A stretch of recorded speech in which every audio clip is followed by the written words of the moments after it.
ഓണക്കാലത്തെ വരവേൽക്കാൻ മാടായിപ്പാറ ഒരുങ്ങി. പാറയുടെ വിവിധ ഭാഗങ്ങളിൽ കാക്കപ്പൂവും കൃഷ്ണപ്പൂവുമെല്ലാം മിഴിതുറന്നു.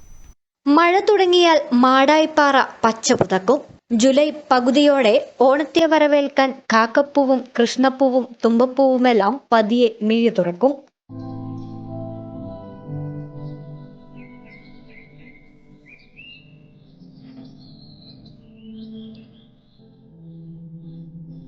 യൂട്ടിക്കുലേറിയ എന്ന ശാസ്ത്രീയ നാമത്തിൽ അറിയപ്പെടുന്ന കാക്കപ്പൂവ് ഇത്രയുമധികം കൂട്ടത്തോടെ പൂത്തുനിൽക്കുന്ന അപൂർവ സ്ഥലങ്ങളിൽ ഒന്നുകൂടിയാണ് മാടായിപ്പാറ. വർണ്ണ വൈവിധ്യമൊരുക്കി മറ്റനേകം പൂക്കളും മാടായിപ്പാറയിലുണ്ട്. അപൂർവമായി കാണപ്പെടുന്ന ഇരപിടിയൻ സസ്യങ്ങളെയും ഇവിടെ കാണാം. കൂടാതെ പൂന്തേൻ നുകരാനെത്തുന്ന കരിവണ്ടുകളും ചിത്രശലഭങ്ങളുമെല്ലാം മനം കുളിർക്കുന്ന കാഴ്ച തന്നെ.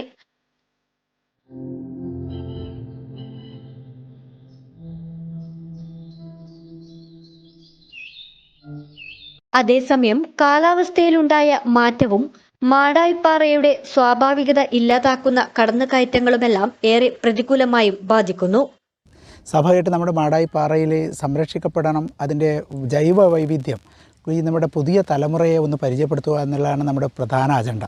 അപ്പോൾ അതോടൊപ്പം തന്നെ നമ്മുടെ സസ്യവൈവിധ്യത്തിലുണ്ടായിരുന്ന മാറ്റം ഓരോ ജൂൺ, ജൂലൈ, ഓഗസ്റ്റ് അങ്ങനെ ഓരോ മാസങ്ങളിലേക്ക് പോകുമ്പോഴും ഈ പാറയുടെ ചിത്രങ്ങൾ മാറുകയാണ്. ഓരോ കാലാവസ്ഥക്കനുസരിച്ചുള്ള ചിത്രങ്ങൾ മാറുകയാണ്.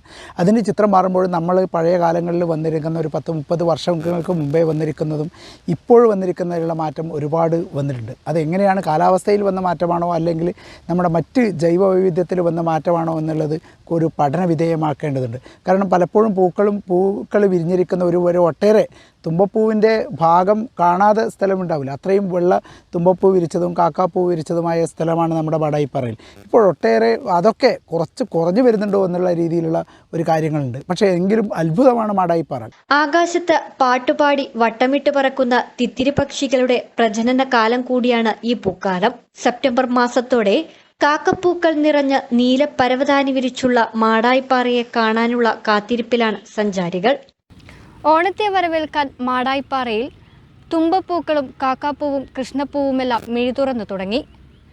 പൂക്കളെ കാണാനും അടുത്തറിയാനും വേണ്ടി നിരവധി പേരാണ് മാടായിപ്പാറയിലേക്ക് ദിനവും എത്തുന്നത്.